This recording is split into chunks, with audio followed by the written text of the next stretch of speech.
बेटा ना, कल लास्ट में हम लोग जो डिस्कशन कर रहे थे that was about oxy acids, और ऑक्सी एसिड में कल हम लोगों ने फास्फोरस के ऑक्सी एसिड्स के बारे में डिस्कशन किया था। आपको बताया था किसी भी एलिमेंट के दो पेरेंट एसिड होते हैं, एक अस होता है और एक ई होता है। अस में लोअर स्टेट में बेसिकली बन रहा होगा, एक में हायर स्टेट में बन रहा होगा, और इन दो पेरेंट एसिड की मदद से आप उनके कई सारे डेरिवेटिव्स बना सकते हैं, जैसे पायरो, मेटा, हाइपो या पेरोक्सो। पायरो बनाने का तरीका क्या होता था, 2 मोल पेरेंट एसिड में से एक पानी निकालते थे तो क्या बनता था, पायरो। 1 मोल पेरेंट एसिड में से एक पानी निकालते थे तो मेटा।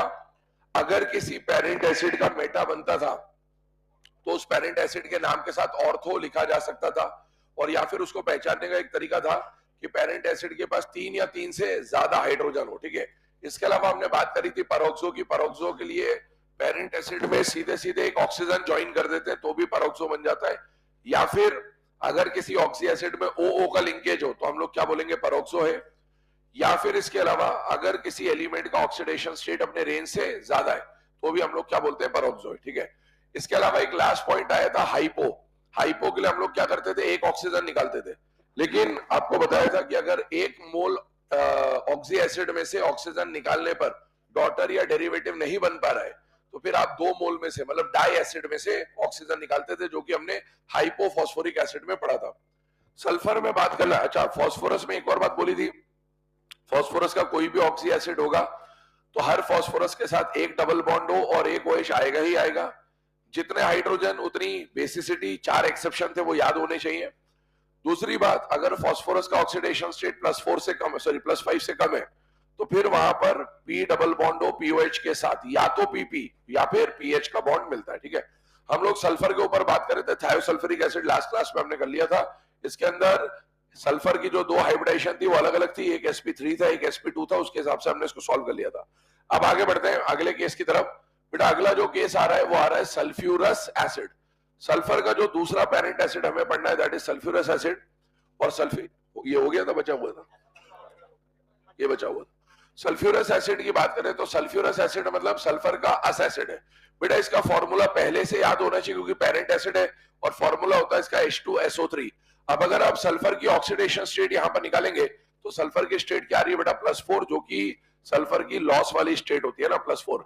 यहां पर जितने हाइड्रोजन उतनी बेसिसिटी, सल्फर के साथ जितनी बेसिसिटी है स्ट्रक्चर में उतने क्या ज्वाइन कर देंगे बेटा, OH। इसके अलावा जो भी बच रहा है उसको ज्वाइन कर दिया, यहां पर सल्फर के पास एक लोन पेयर बच रहा होगा। This is the structure of H2SO3। ठीक है, इसमें अब वो सब नहीं लिख रहा हूं, कितने कौन से बॉन्ड है वगैरह वगैरह, वो आप कैलकुलेट कर सकते हैं। अगर सल्फर की स्टेट आप यहां से भी निकालें तो यहां से +1, यहां से +1, यहां से +2, तो सल्फर की यहां पर भी स्टेट +4 आ जाएगी। इसके बाद आते हैं किसके ऊपर बेटा, pyro sulphurous acid. Pyro sulphurous मतलब डाई सल्फ्यूरस एसिड भी बोल सकते हैं। पायरो बनाने का तरीका क्या होता था, 2 मोल पेरेंट एसिड लेना है, सल्फ्यूरस लेना है इस बार, और उसमें से एक वाटर निकाल देना है।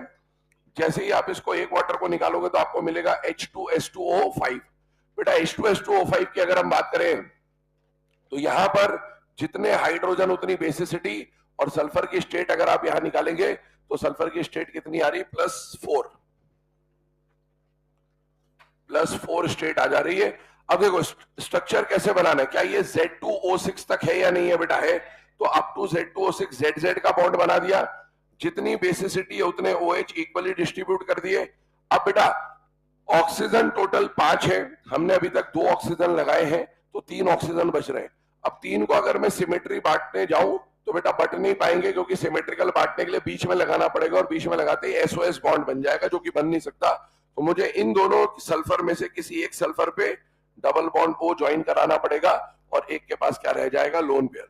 अब अगर मैं ऑक्सीडेशन स्टेट यहां इंडिविजुअली निकालूं, ध्यान से देखना इस सल्फर को, यहां से मिलेगा +1, यहां से मिलेगा +2, यहां से मिलेगा +2, यहां से क्या मिलेगा,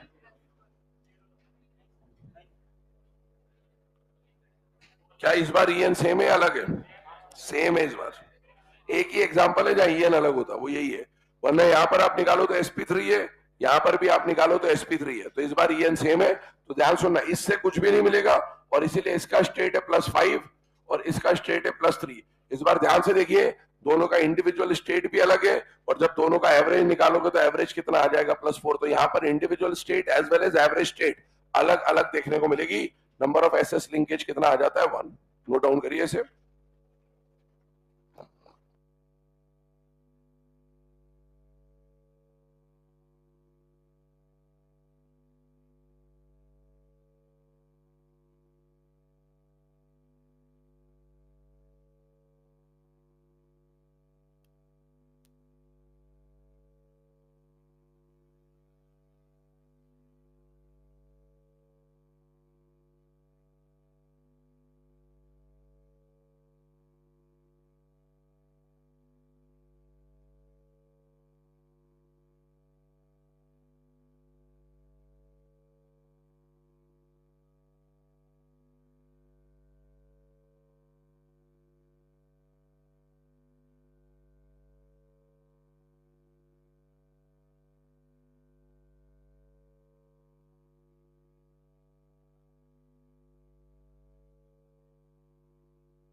कर लिया नोट डाउन बेटा? चलिए आगे बढ़ते हैं। इसके बाद है ना नेक्स्ट कंडीशन की तरफ। तो पायरो सल्फ्यूरस एसिड को पढ़ने के बाद अगली कहानी जो हमारे सामने आती है, सल्फर के दो और ऑक्सी एसिड्स पे हमें बात करनी है। एक है बेटा पॉलीथायोनस एसिड और एक है पॉलीथायोनिक एसिड। ध्यान से देखना इन दोनों को, है ना। ये दोनों जो ऑक्सी एसिड्स हैं, इसकी कहानी थोड़ा सा समझते हैं। ये जो एसिड है ये ना तो सल्फ्यूरस एसिड की कैटेगरी में आता है ना सल्फ्यूरिक एसिड की कैटेगरी में आता है। ये अलग ही एसिड है। और इन एसिड के नाम में आप देखो तो क्या दिख रहा है बेटा? थायो। अभी थोड़ी देर पहले कल के लास्ट पॉइंट में हमने थायो एसिड पढ़ा था, ठीक है। थायो एसिड का मतलब है वहां पर सल्फर सल्फर का लिंकेज होगा, पहली बात तो, ठीक है। क्योंकि आप ऑक्सीजन को हटा के जब सल्फर लगाते हैं तो थायो एसिड बोला जाता है बेसिकली। पर एक बात ध्यान सुनना, यहां पर थायो वर्ड के पहले क्या कोई मोनो डाई ट्राई टेट्रा पेंटा ऐसा कोई नंबर आया है क्या? नहीं। डिफरेंस यही है ना, अगर आपको एसिड के नाम में थायो दिख रहा हो और थायो के पहले कोई नंबर आ जाए, थायो के पहले कोई नंबर आ जाए, जैसे जब एग्जांपल पढ़ेंगे तो डाई ट्राई टेट्रा ऐसा कोई नंबर आ जाए, थायो से पहले अगर कोई नंबर आ जाए तो समझ जाना वो थायोनस या थायोनिक एसिड वाला केस है। दूसरी बात, इसका पूरा नाम पढ़ लो। इसमें ना सल्फ्यूरस पढ़ने को मिल रहा है आपको, ना सल्फ्यूरिक पढ़ने को मिल रहा है। इसका मतलब है ये सल्फर वाले ही एसिड है, लेकिन ये सल्फ्यूरिक या सल्फ्यूरस से डिराइव्ड या डॉटर एसिड नहीं होंगे, ठीक है। पहले बात करते हैं पॉलीथाइनस एसिड की। इसका फॉर्मूला H2SNO4 होता है बेटे, और इसका फॉर्मूला H2SNO6 होता है बेटे। ध्यान सुनना, है ना। सल्फर के साथ जो N है वो थोड़ा सा नीचे बनाइएगा, वरना SN साथ में लिख दोगे तो टिन बन जाएगा। तो सल्फर है N टाइम्स, ये बात का ध्यान रखिएगा। इसका फॉर्मूला H2SNO4, उसका फॉर्मूला H2SNO6, ठीक है। ये दोनों फॉर्मूला आपको याद रखने, याद करने का थोड़ा सा हिंट बता देता हूं बेटा। अगर ये सल्फ्यूरस होता तो सल्फ्यूरस में सल्फर की स्टेट कितनी होती है? +4। और ये सल्फ्यूरिक होता तो स्टेट कितनी होती है? +6। जितनी स्टेट होती है ना, बस उतने ऑक्सीजन ले लेना, बस याद रखने के लिए बता रहा हूं। +4 वाले में 4 ऑक्सीजन है, +6 वाले में 6 ऑक्सीजन है, मतलब अस में 4 और इक में 6। इसकी स्टेट नहीं है 4 और 6। उन एसिड की मदद से याद करने का तरीका बता रहा हूं। जैसे सल्फ्यूरस में 4 ऑक्सीजन होते हैं, सल्फ्यूरिक में 6 ऑक्सीजन होते हैं, या ऑक्सीडेशन स्टेट 4 और 6 होती है, वैसे आप यहां पर 4 और 6 लिख देंगे। अब देखो, जितने हाइड्रोजन उतनी बेसिसिटी, जितने हाइड्रोजन उतनी बेसिसिटी। अब जरा इसके स्ट्रक्चर में बात करते हैं। क्या ये अप टू O6 है या नहीं है बेटा? है। और क्या ये भी अप टू O6 है या नहीं है बेटा? है। हमने वहां पर जब लिखा था तो हमने लिखा था Z2O6, लेकिन वो Z2O6 का मतलब ऐसा भी हो सकता था Z2O6, Z3O6, Z4O6, Z5O6, कुछ भी हो सकता था। इसका मतलब है अगर ऑक्सीजन 6 तक है तो यहां पर आपको कौन सा बॉन्ड मिलेगा बेटा? ZZ का बॉन्ड मिलेगा। ZZ का बॉन्ड होने का मतलब है कि यहां पर आपको SS का बॉन्ड मिलेगा। लेकिन कितने सल्फर है बेटा? N नंबर ऑफ सल्फर है। अब ध्यान सुनना, उन N नंबर ऑफ सल्फर में से आपने 2 सल्फर निकाल लिए। 2 सल्फर क्यों निकाल लिए? क्योंकि हमको पता नहीं है कितने सल्फर है, तो हमें एक चेन बनानी पड़ेगी। अब उस चेन में एक स्टार्टिंग सल्फर दिखाना है और एक एंड सल्फर दिखाना है। तो अगर मैंने N में से 2 सल्फर निकाल लिए तो बीच में कितने सल्फर बचेंगे? N-2। और ये SS का बॉन्ड बनता जाएगा। अब सुने, इसकी बेसिसिटी 2 है, तो जितनी बेसिसिटी है स्ट्रक्चर में उतने क्या आएंगे बेटा, OH। तो जो भी ज्वाइन करना है वो हमेशा टर्मिनल सल्फर पे ज्वाइन होगा। किस पे ज्वाइन होगा, टर्मिनल। क्यों टर्मिनल पे ज्वाइन होगा, क्योंकि ये वाला सल्फर आए या ना आए इसकी गारंटी नहीं है। मान लो मैं यहां पर H2 लिख देता, तो H2 लिखता तो ये सल्फर आता ही नहीं, सिर्फ पहला और आखिरी आता। तो ऐसे केसेस में पहला और आखिरी जरूर आएगा, बीच वाला हो सकता है ना आए, बीच वाला हो सकता है आए। इसीलिए जो भी एटम वेटम ज्वाइन करना है वो हमेशा टर्मिनल सल्फर पे ज्वाइन होगा। सेम कहानी उधर भी चलेगी,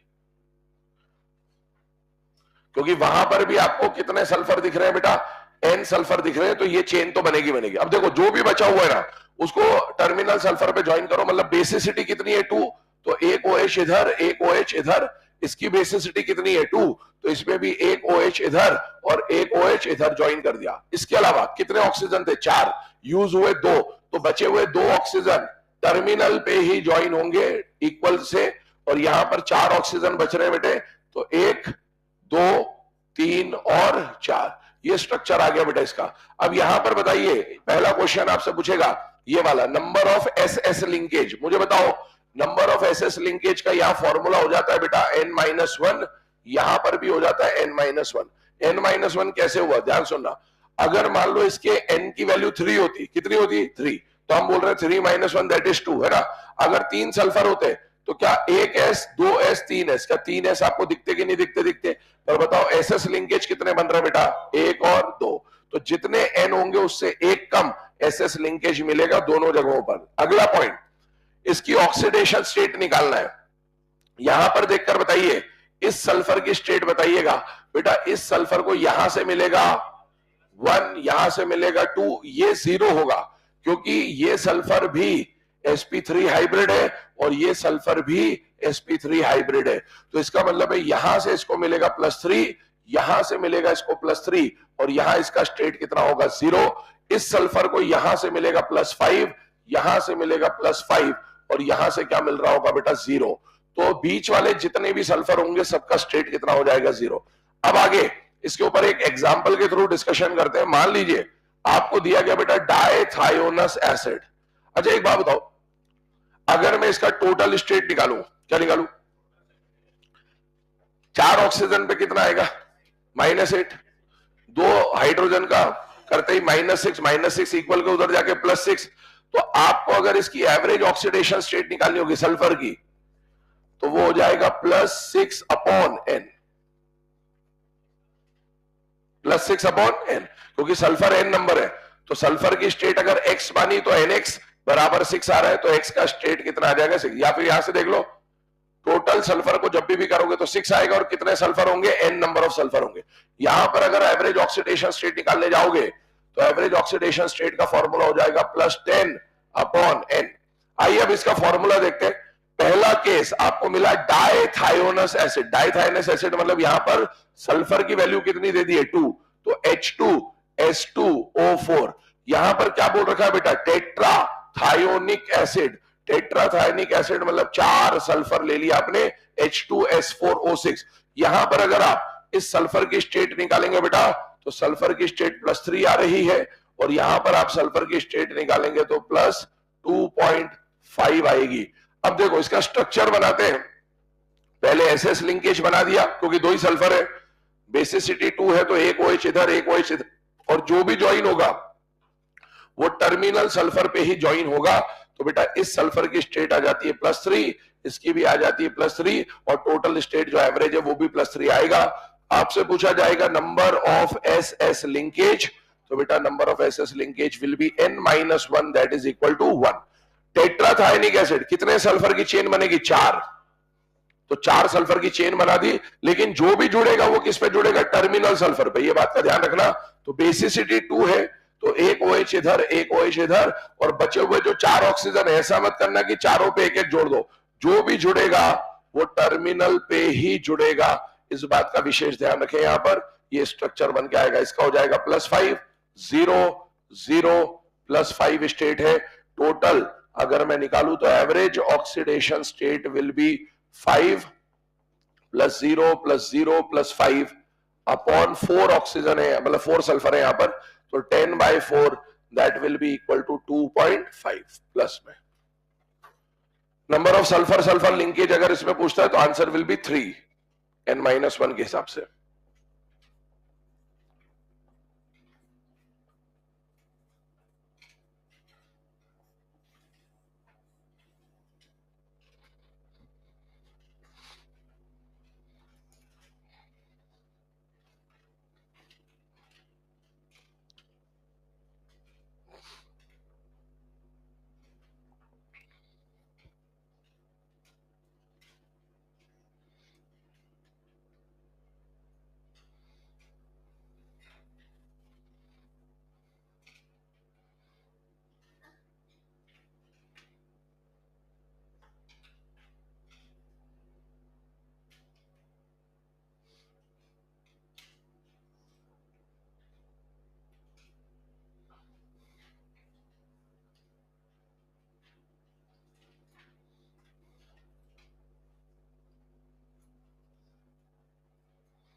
ठीक है भाई, अब ये जो हम लोगों ने यहाँ पर सल्फर के ऑक्सी एसिड्स पढ़े बेटे, तो यहाँ पर आके सल्फर के ऑक्सी एसिड्स जो है वो कंप्लीट होता है। अब सल्फर के ऑक्सी एसिड्स के बाद नेक्स्ट ऑक्सी एसिड्स पे हम लोग मूव करते हैं, और जो अगले ऑक्सी एसिड्स हमें पढ़ने वो है हेलोजन के ऑक्सी एसिड्स। ठीक है, हेलोजन के ऑक्सी एसिड्स के बारे में यदि बात की जाए तो बेटा सबसे पहले यहाँ पर ध्यान देना, हेलोजन के 4 ऑक्सी एसिड्स एग्जिस्ट करते हैं, और वो 4 ऑक्सी एसिड कौन कौन से, पहले नाम याद कर लो, हाइपोहेलस, हेलस, हेलिक और परहेलिक। नाम बोलो ये चारों, हाइपोहेलस, हेलस, हेलिक, परहेलिक। क्या नाम है चारों के?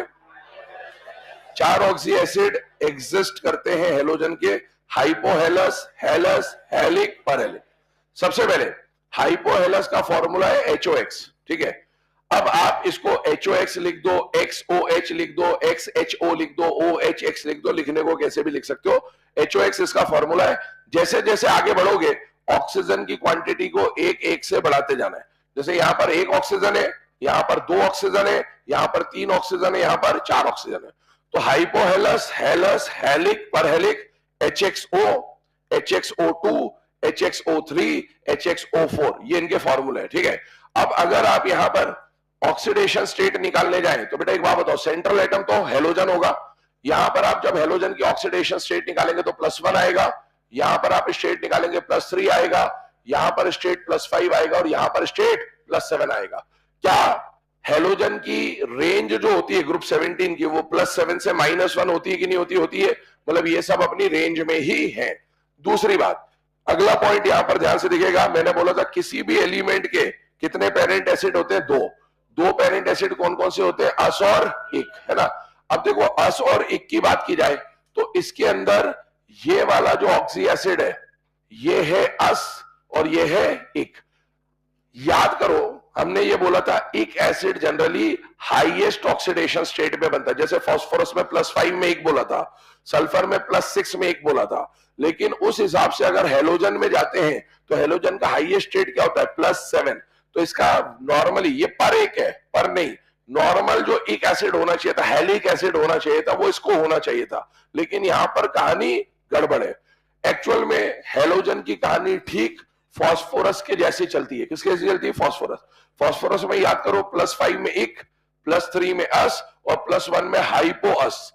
+5 +3 +1 इक अस हाइपो अस। पर ऐसा है क्यों? उसका कारण समझते हैं। बेटा सारे ऑक्सी एसिड कभी भी एक साथ डिस्कवर नहीं हुए, ठीक है ना। हमेशा कंपाउंड की discovery one after the other होती है। तो हेलोजन के ये दोनों जो ऑक्सी एसिड्स थे, HXO2 और HXO3, ये बहुत जल्दी डिस्कवर हो गए। अब जल्दी डिस्कवर हो गए तो भाई जिसने भी इनको डिस्कवर करा उसको क्रेडिट चाहिए था, क्रेडिट चाहिए था, तो वो अपना नाम पब्लिश कराना चाहता था। तो बेटा उसने क्या सोचा कि भाई कुछ ना कुछ नेमिंग तो करनी पड़ेगी। कुछ दिन इंतजार भी किया कि हो सकता है इससे हाईएस्ट स्टेट वाला भी डिस्कवर हो जाए, पर डिस्कवर हुआ नहीं तब तक। तो जब तक डिस्कवर हुआ नहीं तब तक इनकी नेमिंग कर दी गई थी, क्योंकि ये दोनों में से इसका स्टेट लोअर था और इसका स्टेट हायर था। तो इसका नाम दे दिया गया अस और इसका नाम दे दिया गया इक। जब इनका नॉमेनक्लेचर बन चुका, नेमिंग वेमिंग सब कुछ हो चुकी, उसके कई दिनों के बाद इसकी और इसकी डिस्कवरी हुई बेटा। अब इसकी डिस्कवरी हुई तो इसमें प्रॉब्लम नहीं आई। क्यों नहीं आई? क्योंकि आप देखो यहां से यहां जाने पर एक ऑक्सीजन कम हो रहा है। किसी भी पेरेंट एसिड में से अगर एक ऑक्सीजन कम करते हो तो उसका हाइपो बन जाता है। तो हेलस में से एक ऑक्सीजन कम किया तो हाइपो हेलस बन गया। लेकिन यहां जाने पर आप देखो तो इसके अंदर एक ऑक्सीजन जुड़ रहा है। ऑक्सीजन जुड़ने से जो एसिड बनता है वो कौन बनता है? परऑक्सो। तो उस हिसाब से इसका नाम क्या बोला गया? पर हेलिक एसिड। वैसे इसका नाम पर ऑक्सो हेलिक एसिड होना चाहिए था, लेकिन परऑक्सो नाम कब दे सकते हैं? जब स्ट्रक्चर में ओ का लिंकेज हो। यहां पर इसका स्ट्रक्चर में ओ का लिंकेज नहीं मिलेगा। अभी स्ट्रक्चर बनाएंगे हम तो ओ का लिंकेज नहीं मिलेगा, इसीलिए इसको परऑक्सो हेलिक नहीं बोला गया, इसको सिर्फ पर हेलिक बोला गया। ऐसा ही एक नाम मैंने आपको पहले ही बोला था, मैंगनीज +7 और क्लोरीन +7 की कहानी एक जैसी होती है। अगर आप इस +7 में Mn रख दो तो HMnO4 बन जाएगा, जिससे KMnO4 बनता है। तो वहां पर आप उसको क्या बोलते हो? पर मैंगनिक एसिड या पर मैंगनेट आयन, है ना। तो ध्यान रखना इसके नाम में पर तो है, लेकिन ये परऑक्सी एसिड नहीं है। It is not a परऑक्सी acid. ये परऑक्सी एसिड नहीं है बेटा। परऑक्सी एसिड होने के लिए स्ट्रक्चर में ओ का लिंकेज होना चाहिए। 2 मिनट के लिए इनका स्ट्रक्चर भी बनाते हैं, ध्यान से देखना बेटा। इसमें आप देखो जितने हाइड्रोजन उतनी बेसिसिटी, जितने हाइड्रोजन उतनी बेसिसिटी, जितने हाइड्रोजन उतनी बेसिसिटी और जितने हाइड्रोजन उतनी बेसिसिटी। अगर आप इसमें हेलोजन एक्स जो है इसका हाइब्रिडाइजेशन निकालें तो बेटा H is equal to half V plus M minus C plus A लगा रहा हूं। 7 + 1 8, 8 का हाफ किया 4, 7 + 1 8, 8 का हाफ किया 4, क्योंकि ऑक्सीजन मोनोवेलेंट नहीं है। 7 + 1 8, 7 + 1 8, 8 का हाफ किया 4। बेटा इन सभी में हेलोजन ने अपने आसपास sp3 हाइब्रिड पोजीशन तैयार कर ली है। हेलोजन ने अपने आसपास sp3 हाइब्रिड पोजीशन तैयार कर ली है। हेलोजन ने अपने आसपास sp3 हाइब्रिड पोजीशन तैयार कर रखी है। आगे सुनिएगा, जितनी बेसिसिटी है स्ट्रक्चर में उतने क्या लगेंगे? OH। इसका मतलब है इस स्ट्रक्चर में यहां पर एक OH आ जाएगा, यहां पर एक OH आ जाएगा, क्योंकि सभी की बेसिसिटी 1 है तो स्ट्रक्चर में एक OH आ रहा होगा। बेटा यहां पर अगर OH आ गया तो देखो HOX सब कुछ फुलफिल हो गया है, मतलब इसकी बाकी 3 जगहों पर कौन आएगा बेटा? Lone pair. हेलोजन की कोवेलेंसी 1, 3, 5 और 7 हुआ करती थी। तो ये कोवेलेंसी 1 वाला कंपाउंड है जहां पर 3 लोन पेयर और एक बॉन्ड बना सकता था। जब यहां पर HXO2 आया तो HXO तो आ गया, एक ऑक्सीजन बढ़ गया है। बेटा वो ऑक्सीजन यहां लगा दिया तो यहां पर क्या आ गए? 2 लोन पेयर, ये कोवेलेंसी 3 है। यहां पर 2 और ऑक्सीजन बचे हुए हैं तो एक ऑक्सीजन यहां लगा दिया, एक ऑक्सीजन यहां लगा दिया। ये कोवेलेंसी 5 वाला कंपाउंड है और उसमें 3 ऑक्सीजन बच रहे हैं बेटा। तो double bond O, double bond O और डबल बॉन्ड O, ये कोवेलेंसी 7 वाला कंपाउंड। और देखो इसको ध्यान से, ये जो पर हेलिक वाला है इसके अंदर कहीं पर भी OO का सिंगल बॉन्ड आपको देखने को मिल रहा है क्या? नहीं, OO का तो बॉन्ड ही नहीं है। XO बॉन्ड है लेकिन OO बॉन्ड नहीं है, मतलब ये परऑक्सी एसिड नहीं है। बस इसकी ऑक्सीडेशन स्टेट सुपीरियर है, ज्यादा है इक वाले से, इसीलिए इसको पर एसिड बोला जाता है, पर परऑक्सो नहीं बोल सकते।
अब देखो ये जो टेबल बेटा अभी हम लोगों ने बनाया है, इस टेबल के ऊपर बात करते हैं वन बाय वन।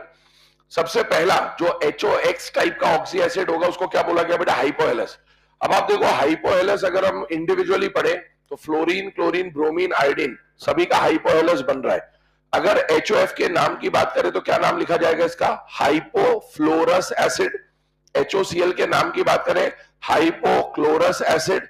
HOBr की बात करें हाइपोब्रोमस एसिड। और HOI की बात करें तो हाइपो आयोडस एसिड। एक बात इसमें ध्यान रखना, आप देखो कई जगहों पर डैश लगा हुआ है। डैश लगा है मतलब ये ऑक्सी एसिड एग्जिस्ट नहीं करते हैं। अगर आपसे पूछा जाए ऐसा कौन सा हेलोजन है जिसका केवल एक ही ऑक्सी एसिड एग्जिस्ट करता है, तो आंसर क्या होगा? फ्लोरीन। क्योंकि बाकी हेलोजन के एक से ज्यादा ऑक्सी एसिड एग्जिस्ट करते हैं। दूसरी बात, आप यहां पर एक बात पे फोकस करो, इसके ऊपर चार्ज कितना आ रहा है? यहां पर +1।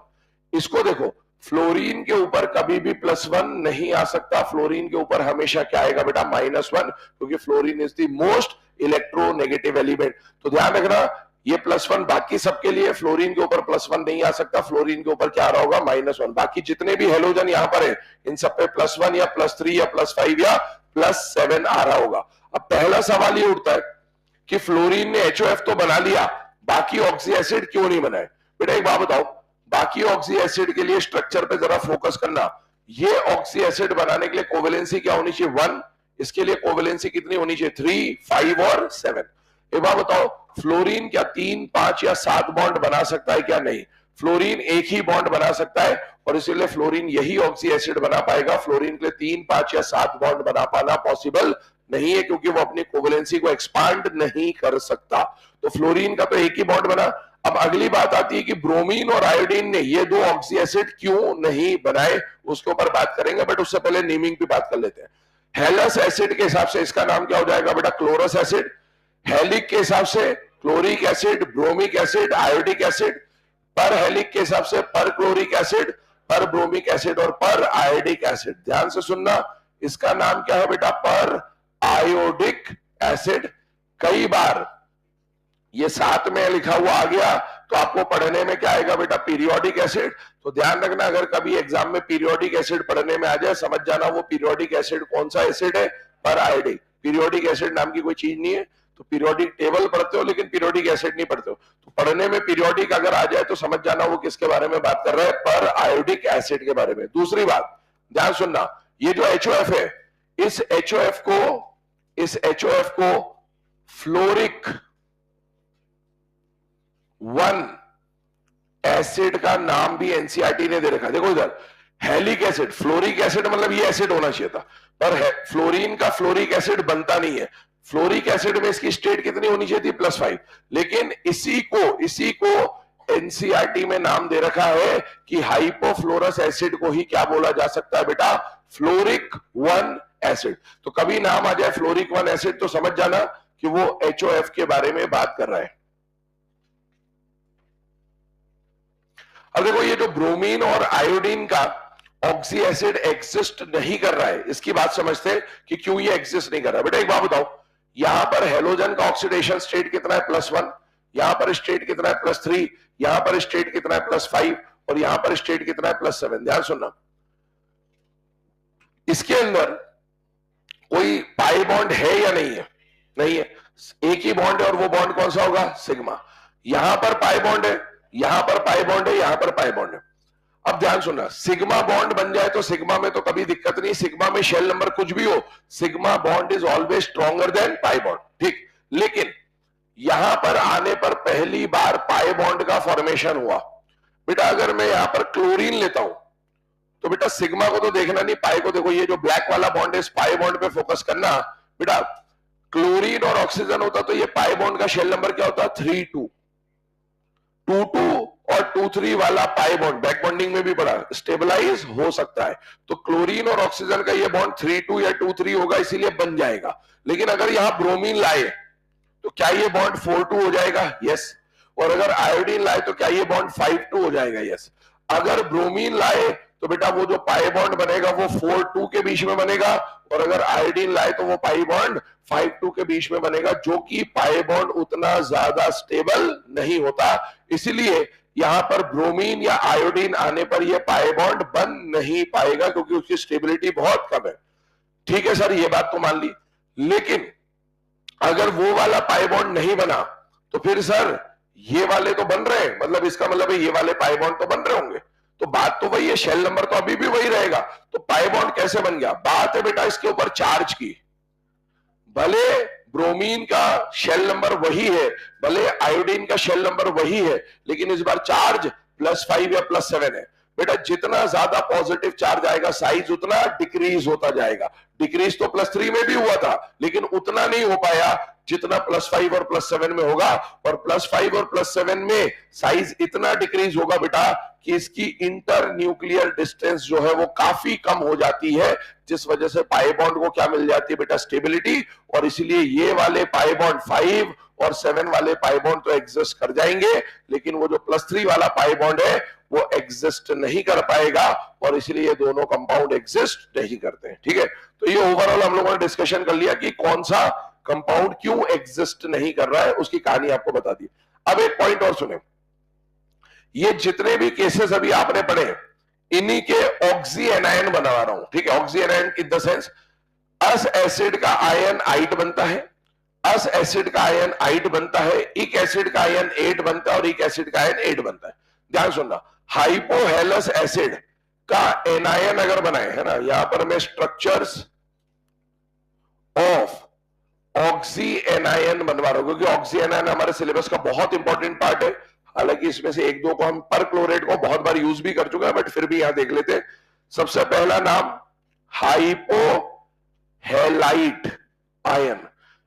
हाइपोहेलाइट आयन की बात करें तो HOX में से अगर एक हाइड्रोजन हटा दोगे और एक माइनस लगा दोगे तो ये बन जाएगा हाइपोहेलाइट। और बेटा स्ट्रक्चर कैसा बनेगा देखो ध्यान से, बस H+ हटाना है। जो स्ट्रक्चर ऐसा था वहां से H+ हटाया और एक माइनस लगा दिया, तो ये स्ट्रक्चर किसका आ जाएगा बेटा? हाइपोहेलाइट आयन का। सेकेंड नंबर पे चलते हैं। सेकेंड नंबर पे जो दूसरा एनायन अपन बना रहे, देखो अस एसिड का आयन आइट बनेगा, तो इस बार नाम आ जाएगा हेलाइट आयन। हेलाइट आयन का फॉर्मूला हो जाएगा बेटा XO2 पे -1, HXO2 फॉर्मूला था, एक हाइड्रोजन हटाया तो -1 आ गया। स्ट्रक्चर बिल्कुल सेम बनेगा, यहां पर माइनस, यहां पर डबल बॉन्ड O, यहां पर लोन पेयर और यहां पर लोन पेयर। इसके बाद आते हैं थर्ड नंबर पे। थर्ड नंबर पे आपने लिया हेलिक एसिड, एक एसिड का आयन 8 बनेगा, तो इसके एनायन का नाम हो जाएगा बेटा हेलेट आयन। हेलेट आयन मतलब XO3 पे -1। स्ट्रक्चर अगर हम बनाए तो बेटा 4 पोजीशन में से एक जगह माइनस, 2 जगह ऑक्सीजन डबल बॉन्ड से जुड़ा हुआ है, और एक जगह क्या आ गया बेटा? Lone pair. और लास्ट केस पे आ जाए तो बेटा लास्ट केस जो बनेगा वो बनेगा पर हेलेट आयन। पर Hallett ion that is XO4 -1। Chlorine के लिए हमने ClO4- कई बार पढ़ा है, जिसको हमने पर क्लोरेट नाम दिया है। और अगर मैंगनीज में MnO4- आता है तो उसे पर मैंगनेट आयन नाम दिया जाता है।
बना लिया भाई स्ट्रक्चर हमने। चलिए अब इसके बाद आगे बढ़ते हैं। ये पूरा ऑक्सी एसिड का पार्ट यहाँ पर कवर हो जाता है। ऑक्सी एसिड के इस पार्ट को कवर करने के बाद इसके ऊपर कुछ क्वेश्चन प्रैक्टिस हम लोग करते हैं कि क्या क्या क्वेश्चन फ्रेम हो सकते हैं, है ना। कुछ क्वेश्चन तो आपको डायरेक्टली स्ट्रक्चर से बेस्ड पूछ लेगा कि भाई किस स्ट्रक्चर में कितने पीओएच बॉन्ड है, ये है वो है, ऑक्सीडेशन स्टेट क्या है, बट और भी क्या क्वेश्चन बन सकते हैं वो अब हम लोग यहाँ डिस्कस कर रहे हैं। बोल रहा हूँ क्वेश्चन लिखेगा। Which of the following molecule contains which of the following molecule contains SS linkage। अच्छा अगर SS लिंकेज चाहिए मतलब ZZ बॉन्ड चाहिए, और ZZ बॉन्ड चाहने के लिए क्या होना चाहिए बेटा, अप टू Z2O6, है ना। ऑप्शंस लिखेंगे। पहला ऑप्शन H2S2O6, अगला ऑप्शन लिखें H2S2O7, अगला ऑप्शन लिखेंगे H2S2O8, अगला ऑप्शन लिखेंगे H2SO4।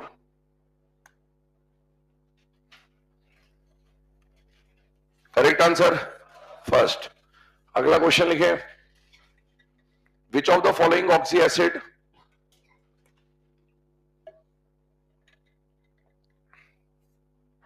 which of the following oxy acid contains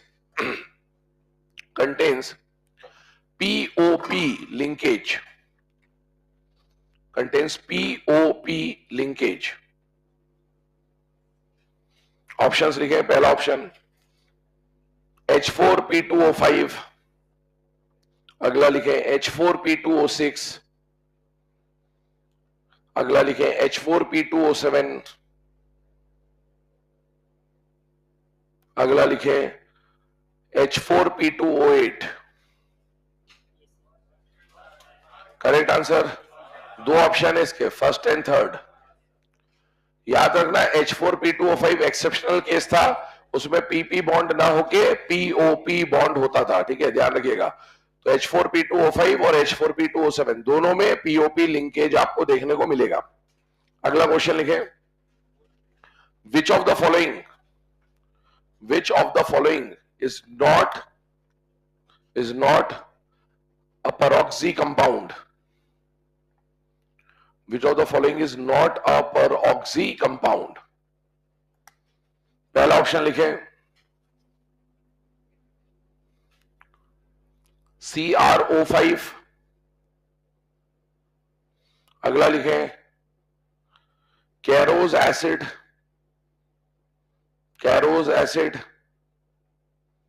अगला लिखें मार्शल्स एसिड, अगला लिखें perchloric acid.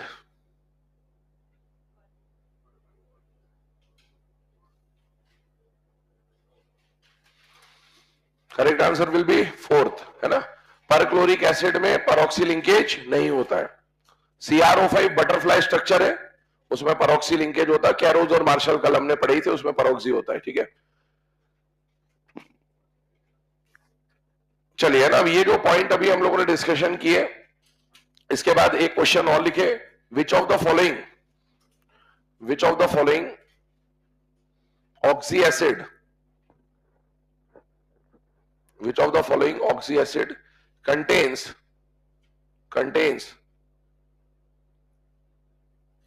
pH linkage,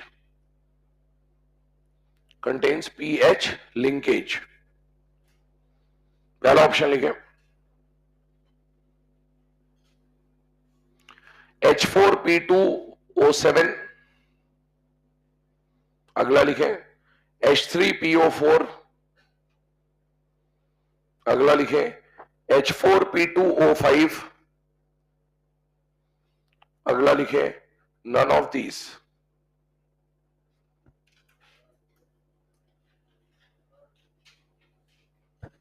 correct answer third. H4 पहला वाला ऑप्शन क्या है, H4P2O7 में आपको कौन सा लिंकेज मिलेगा, POP, और POP है लेकिन उसका ऑक्सीडेशन स्टेट +5 है, तो +5 वाले में pH आपको नहीं मिल रहा होगा। अगला वाला जो ऑक्सी एसिड है उसमें भी +5 स्टेट है। pH या PP वाली जो कहानी आती है वो तब आती है जब ऑक्सीडेशन स्टेट +5 से कम हो। तो अगला वाला जो ऑप्शन है उसमें ऑक्सीडेशन स्टेट +5 से कम है, और +5 से कम में अगर पीओपी है तो फिर पीएच होगा, अगर पीपी होता तो पीएच नहीं होता।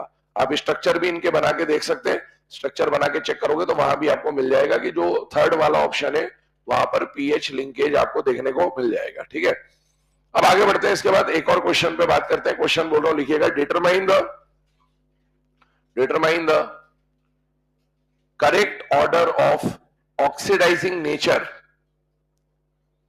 determine the correct order of oxidizing nature in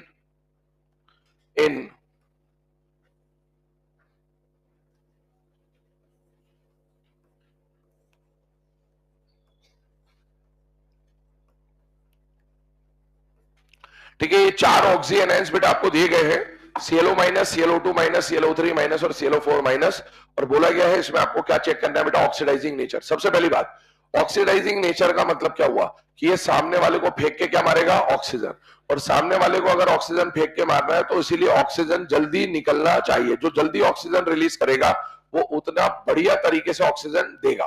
बेटा उसके लिए आप इसका क्या बनाएंगे, स्ट्रक्चर मैं बना नहीं रहा हूं क्योंकि ऑलरेडी हमने प्रीवियस स्लाइड में इनके स्ट्रक्चर बनाए हैं। ClO माइनस, इधर देखिएगा, ClO माइनस में यहाँ Cl लग जाएगा, यहाँ O लग जाएगा। मुझे बताइए इसका बॉन्ड ऑर्डर कितना दिख रहा है, 1। तो यहां पर ClO का जो बॉन्ड ऑर्डर है वो 1 है। सारे ऑक्सी एनायन है, ऑक्सी एनायन में हमेशा क्या लगाना होता है, रेजोनेंस। ठीक है, बट इसमें रेजोनेंस लग नहीं पाएगा क्योंकि सिंगल बॉन्ड है। ClO2 माइनस, बेटा अगर आप यहां पर क्लोरीन लेते हो और ऑक्सीजन है तो बेटा इसका पाई बॉन्ड 2 जगह डिलोकलाइज होगा, तो इसका जो बॉन्ड ऑर्डर आएगा वो 1 प्लस पाई बाय सिग्मा के हिसाब से 1 प्लस 1/2, इसका 1 प्लस 2/3, 2 पाई बॉन्ड है, 2/3, और इसका 1 प्लस 3/4। तो अब देखो यहां पर ध्यान से, यहां पर अगर हम लोग बात करें तो इसका बॉन्ड ऑर्डर आता है बेटा 1 प्लस 1/2, इसका बॉन्ड ऑर्डर आता है बेटा 1 प्लस 2/3, और इसका बॉन्ड ऑर्डर आता है बेटा 1 प्लस 3/4, जिसका मतलब ये है कि इसका बॉन्ड ऑर्डर तो 1 ही रहा, इसका बॉन्ड ऑर्डर 1.5 आया, इसका बॉन्ड ऑर्डर 1.66 आया, और इसका बॉन्ड ऑर्डर 1.75 आया। इसका मतलब है जैसे जैसे आप लेफ्ट टू राइट जा रहे हो, क्या क्लोरीन और ऑक्सीजन का बॉन्ड ऑर्डर इंक्रीज हो रहा है या डिक्रीज हो रहा है, बेटा इंक्रीज हो रहा है। अगर बॉन्ड ऑर्डर बढ़ रहा है इसका मतलब बॉन्ड स्ट्रेंथ, बॉन्ड स्टेबिलिटी भी बढ़ जाएगी। तो लेफ्ट टू राइट जाने पर क्लोरीन ऑक्सीजन की बॉन्ड स्ट्रेंथ बढ़ रही है। अगर बॉन्ड स्ट्रेंथ बढ़ रही है तो बेटा क्लोरीन ऑक्सीजन का बॉन्ड, बाद वाला जो बॉन्ड है वो पहले टूटेगा या बाद में टूटेगा, बाद में। तो लेफ्ट टू राइट जाने पर क्लोरीन ऑक्सीजन का बॉन्ड ऑर्डर बढ़ रहा है, जिसकी वजह से ऑक्सीजन रिलीजिंग टेंडेंसी कम होती जा रही है, क्योंकि बॉन्ड बाद में टूटेगा, जितना बाद में टूटेगा उतना बाद में ऑक्सीजन रिलीज करेगा, तो ऑक्सीजन रिलीजिंग टेंडेंसी कम हो रही है बेटा।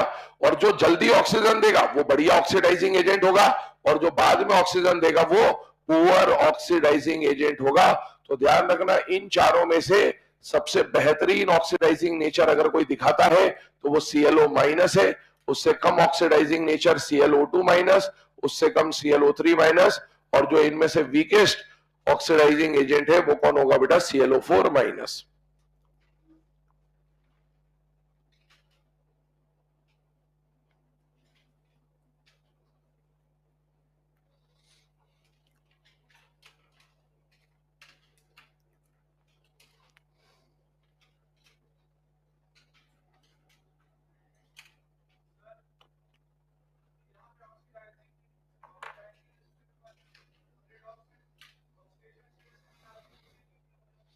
रेडॉक्स में क्या निकालते हैं,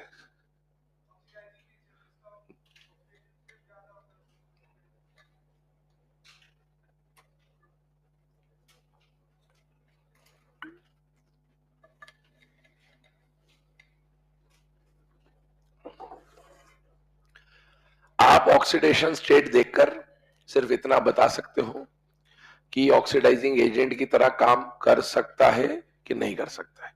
जैसे लास्ट वाले की स्टेट क्या है, +7, हेलोजन की +7 उसकी हाईएस्ट स्टेट है। हेलोजन की +7 अगर उसकी हाईएस्ट स्टेट है तो +7 से ऊपर तो नहीं जा सकता। अगर वो रेडॉक्स में हिस्सा ले रहा है तो +7 से नीचे आएगा, नीचे आएगा तो खुद का क्या होगा, रिडक्शन, और काम करेगा। तो आप ये बोल सकते हो कि वो ऑक्सीडाइजिंग एजेंट की तरह काम कर सकता है और रिड्यूसिंग एजेंट की तरह काम नहीं कर सकता है। अगले वाले पे आओ, ClO3 माइनस +5 है, ऊपर भी जा सकता है और नीचे भी आ सकता है। अगर ऊपर गया तो खुद का क्या होगा, ऑक्सीडेशन काम करेगा रिड्यूसिंग एजेंट की तरह, और नीचे आया तो खुद का होगा रिडक्शन काम करेगा ऑक्सीड। तो आप ये बोल सकते हो कि वो oxidising agent as well as reducing agent, बाकी दो भी oxidising agent as well as reducing agent. आप स्टेट देखकर सिर्फ इतना ही बता सकते हो, कौन स्ट्रांग होगा कौन वीक होगा स्टेट से नहीं पता चलता, ई नॉट से पता चलता है।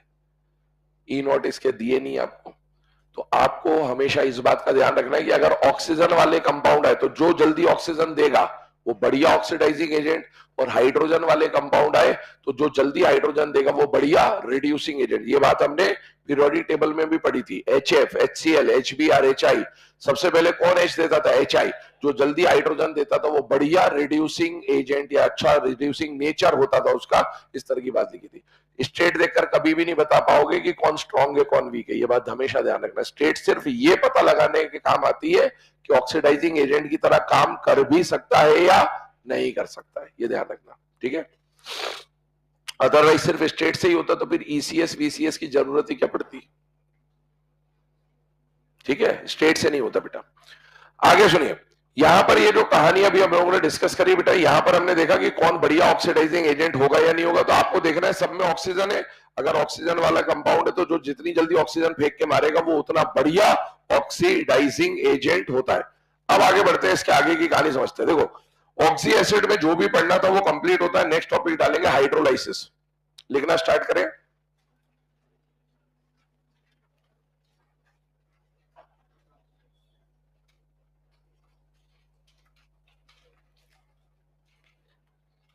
चलिए अब हाइड्रोलाइसिस की बात करें तो बेसिकली हाइड्रोलाइसिस है क्या, तो यहां पर हम लोग वाटर से रिलेटेड हमारे सिलेबस की जो जो रिएक्शन हो सकती है वो हम डिस्कस कर रहे होंगे।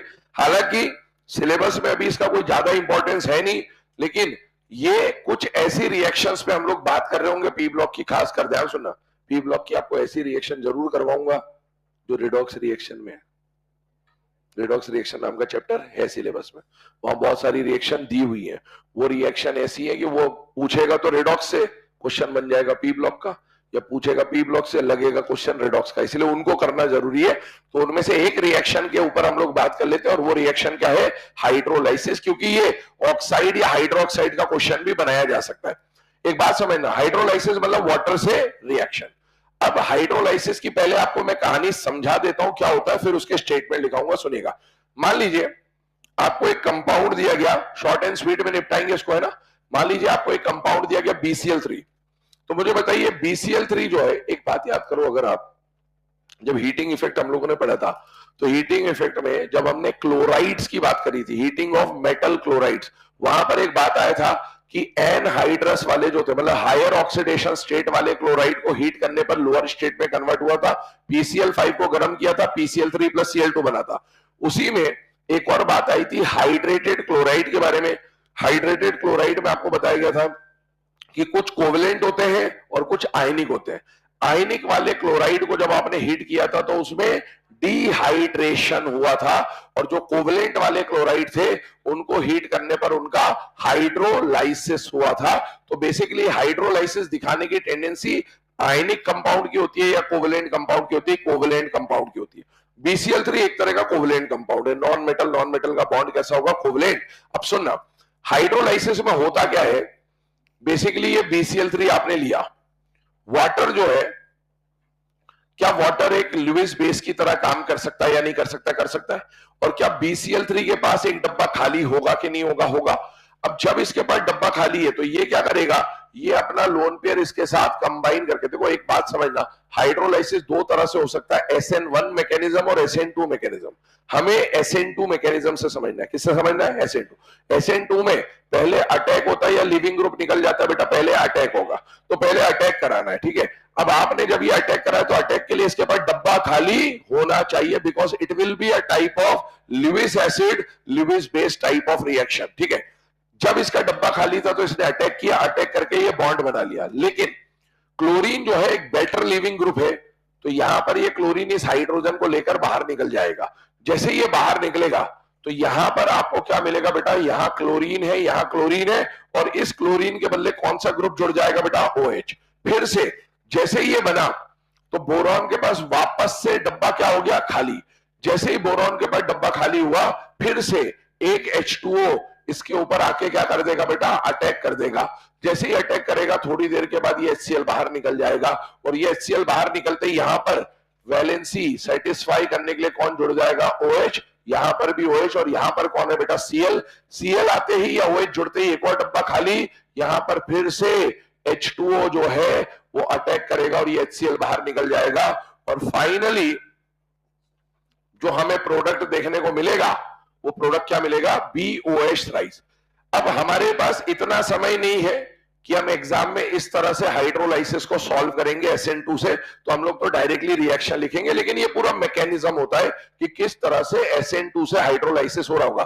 क्या इस हाइड्रोलाइसिस के लिए जो सेंट्रल एटम है उसके पास डब्बा खाली होना चाहिए कि नहीं होना चाहिए, होना चाहिए। अगर डब्बा खाली होगा तभी कोई अटैक कर पाएगा, तभी जाके SN2 के थ्रू आप ये काम करा पाओगे, लुईस एसिड बेस रिएक्शन तभी हो पाएगी। अब ध्यान सुनना, हम लोग इस रिएक्शन को अगर डायरेक्टली लिखेंगे तो कैसे लिखेंगे, हमने बोला यहां पर BCl3 है, और BCl3 का हाइड्रोलाइसिस कराने का मतलब है रिएक्शन विथ वाटर।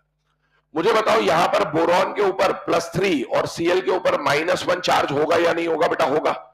इसके अंदर हाइब्रिडाइजेशन बताओ बोरॉन का कितना है, sp2, मतलब एक पी खाली है, इसका मतलब है डब्बा खाली है। डब्बा खाली चेक करना है हमेशा, ये बात ध्यान रखना। अब मुझे बताओ वाटर को अगर अपन तोड़ दे तो क्या वाटर H+ और OH- में टूटेगा कि नहीं टूटेगा, टूटेगा।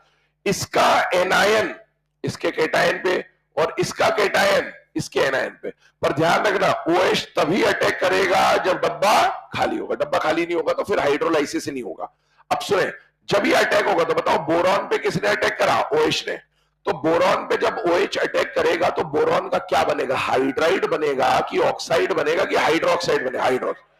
क्या नॉन मेटल के हाइड्रोक्साइड को उनका ऑक्सी एसिड कहा जाता है, यस। अभी से जस्ट पहले हमने ऑक्सी एसिड टॉपिक पढ़ा, वो पढ़ा ही इसीलिए ताकि हमें यहां पर फॉर्मूले बनाने आ जाए।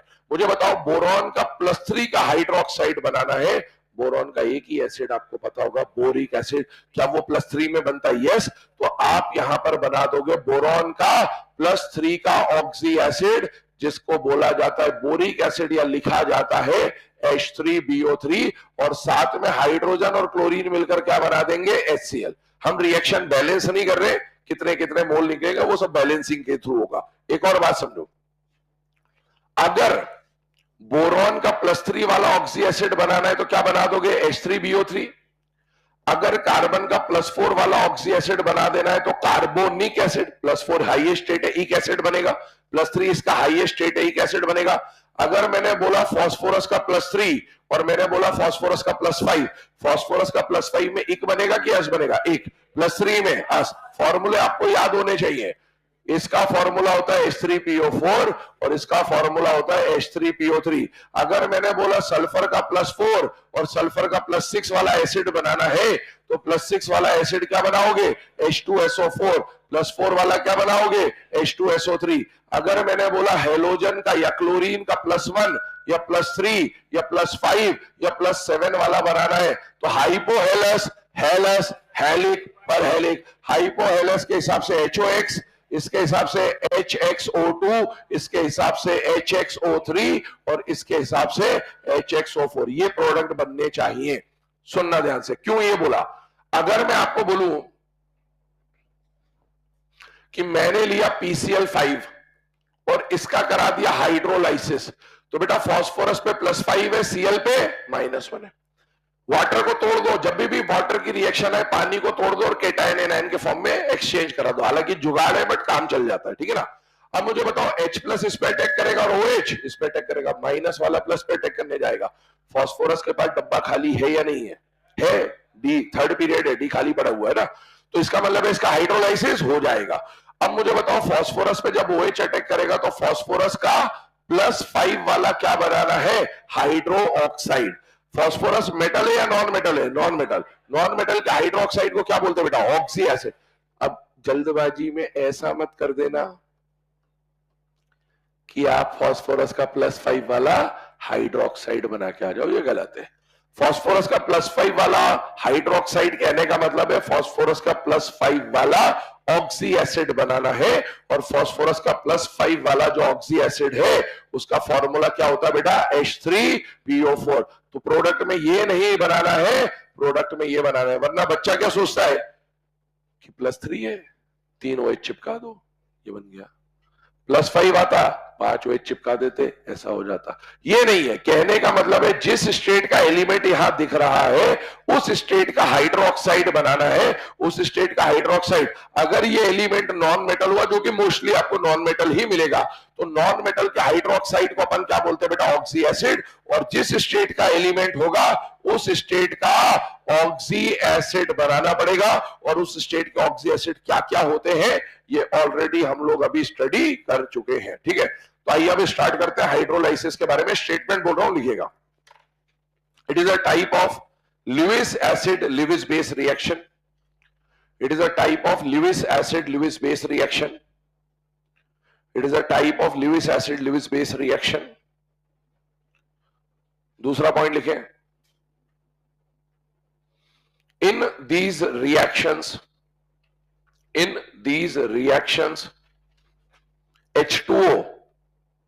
H2O acts as Lewis base. H2O acts as Lewis base, whereas the other compound acts as Lewis acid. Whereas the other compound acts as Lewis acid. क्योंकि हम लुईस एसिड बेस रिएक्शन बोल रहे हैं, तो हाइड्रोलाइसिस में water तो आएगा ही आएगा, तो वाटर हमेशा लुईस बेस होगा। और जिस कंपाउंड के ऊपर आप वाटर का अटैक कराएंगे या जिस कंपाउंड का आप हाइड्रोलाइसिस कराएंगे वो किसकी तरह काम करेगा बेटा, लुईस एसिड की तरह। लुईस एसिड की तरह काम करने के लिए उसके पास डब्बा खाली होना चाहिए, इस बात का ध्यान रखेंगे। अगला पॉइंट लिखें, in these reactions generally the oxidation states do not change. ये बहुत इंपॉर्टेंट पॉइंट है इस पूरे कॉन्सेप्ट का, कि इसमें रिएक्शन में आपको ऑक्सीडेशन स्टेट रेयरली चेंज होते हुए मिलेगी। और इसीलिए अगर आपको एग्जाम में क्वेश्चन आ गया तो रिएक्टेंट देखकर ही आप बता दोगे कि प्रोडक्ट क्या बनेगा, क्योंकि स्टेट रिएक्टेंट और प्रोडक्ट की जनरली सेम होगी। 2-4 रिएक्शन में चेंज होती है, बाकी जितनी भी रिएक्शन इस हाइड्रोलाइसिस की होती है उन सब में ऑक्सीडेशन स्टेट आपको सेम मिलेगी। अगला पॉइंट लिखे, hydrolysis can occur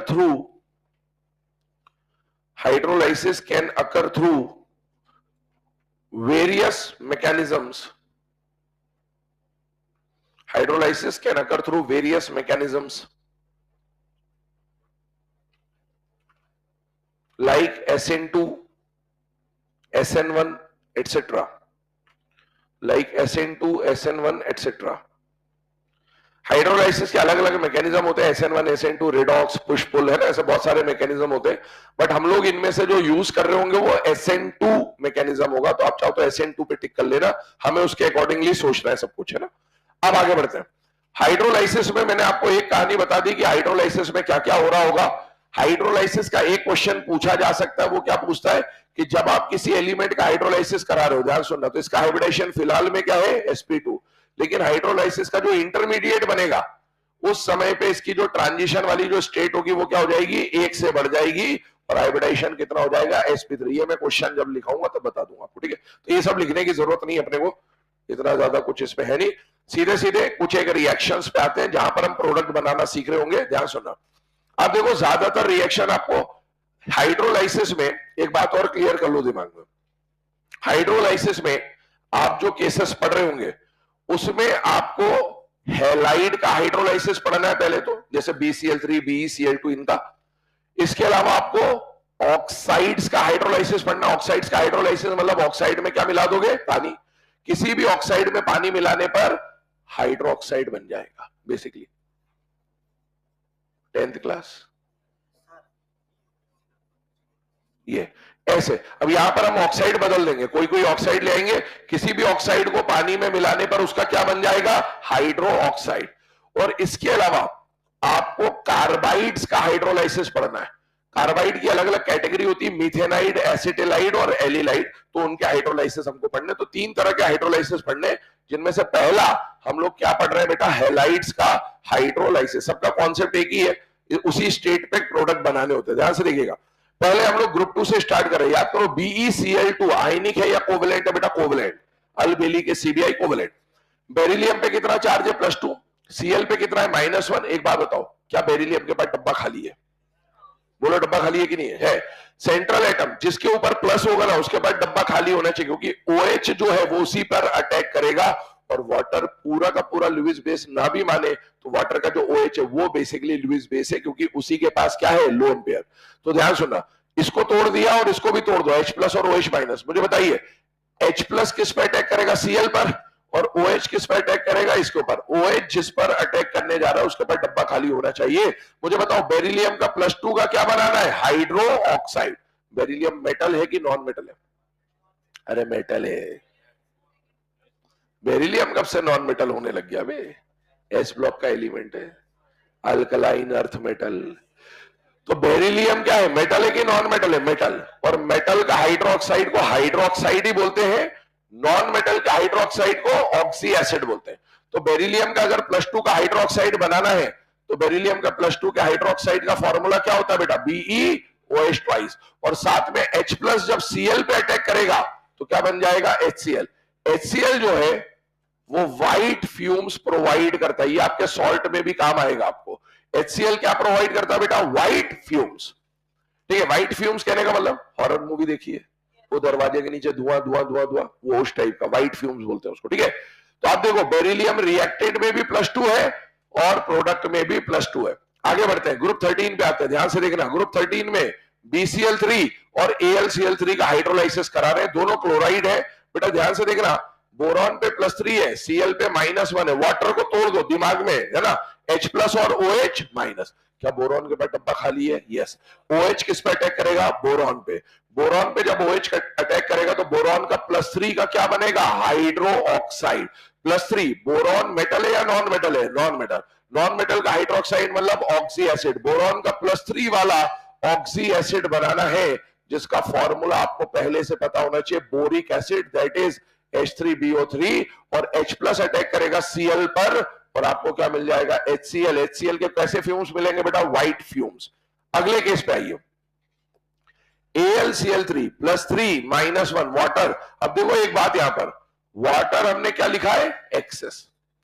अगर वाटर हम कम लेते तो बेटा OH इस पे अटैक करके इसका हाइड्रोक्साइड बनाता, दैट इज AlOH थ्राइस। और साथ में क्या मिलता है? HCl।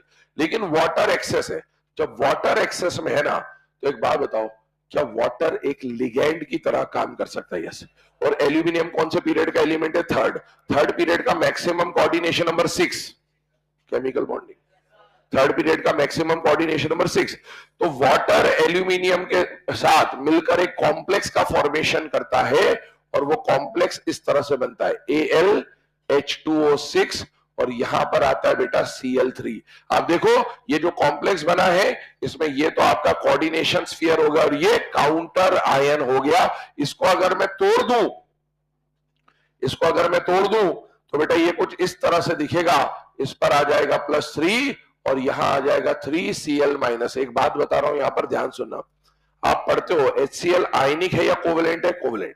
लेकिन क्या पानी में जाकर ये डिसॉल्व हो जाता है या आयंस में टूट जाता है? हाँ, यही बात है यहां पर। सुनना, अलबेली का CBI कोवेलेंट होता है, ये कोवेलेंट है। कोवेलेंट जो है वो आयंस में नहीं टूटता, लेकिन जब आप उसको पानी, एक्सेस पानी में ले जाओगे ना, तो पानी जाके इसको घेरेगा तो बेटा इनके बीच में जो आयन डाइपोल अट्रैक्शन होगा उससे हाइड्रेशन एनर्जी रिलीज होगी और वो हाइड्रेशन एनर्जी इसके बॉन्ड को तोड़ने के लिए सफिशिएंट होती है। इसलिए आपने वाटर एक्सेस में लिया है, तब जाके ये आयनाइज हो गया है। और आपने एल्यूमिनियम का जो आयन है उसको सिर्फ Al+3 ना लिखकर AlH2O6 लिखा, क्योंकि वाटर ने उसको क्या कर रखा है बेटा? सराउंड कर रखा है।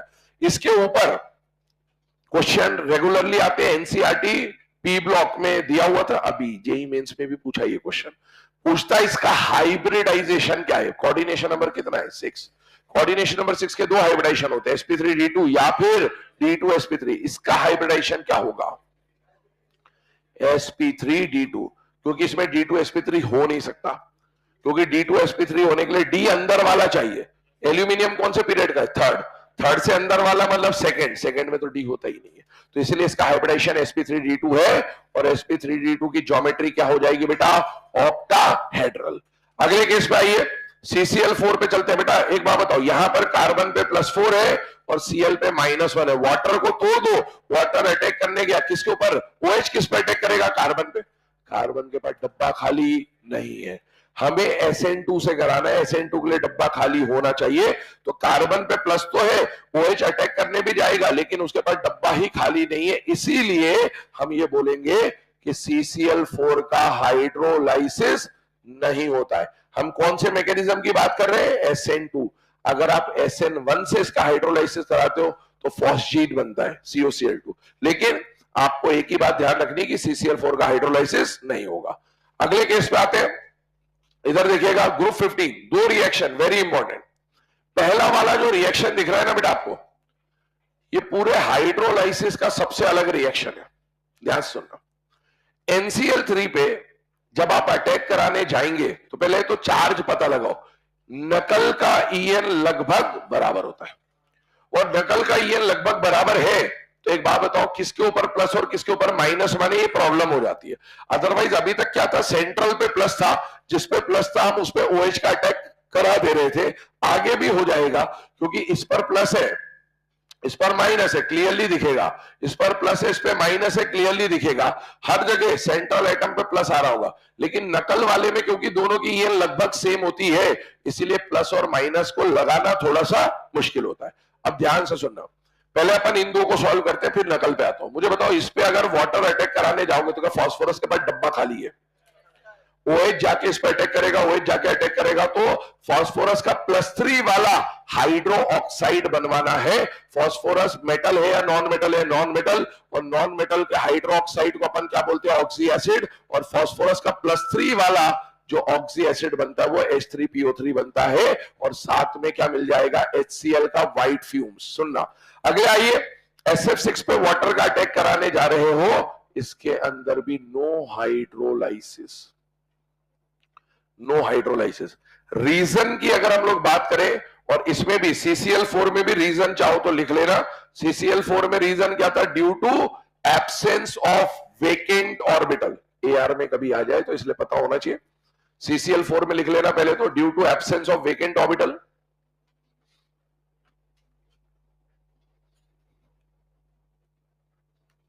लिख लो पहले, काम करो, जितनी रिएक्शंस उसको नोट डाउन कर लो। CCl4 में लिख लेना रीजन है ना, due to absence of vacant orbital.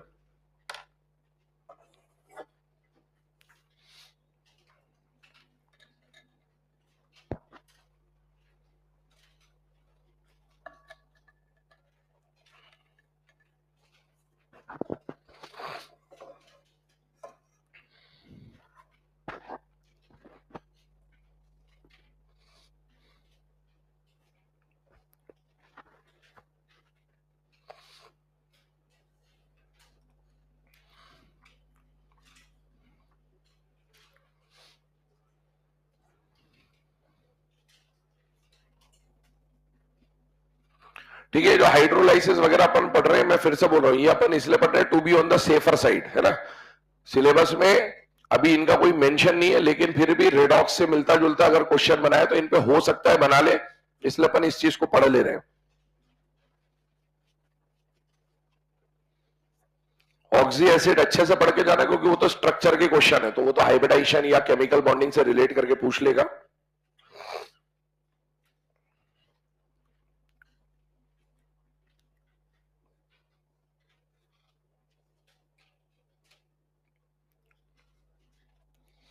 CCl4 का रीजन क्या आ जाएगा बेटा, due to absence of vacant orbital.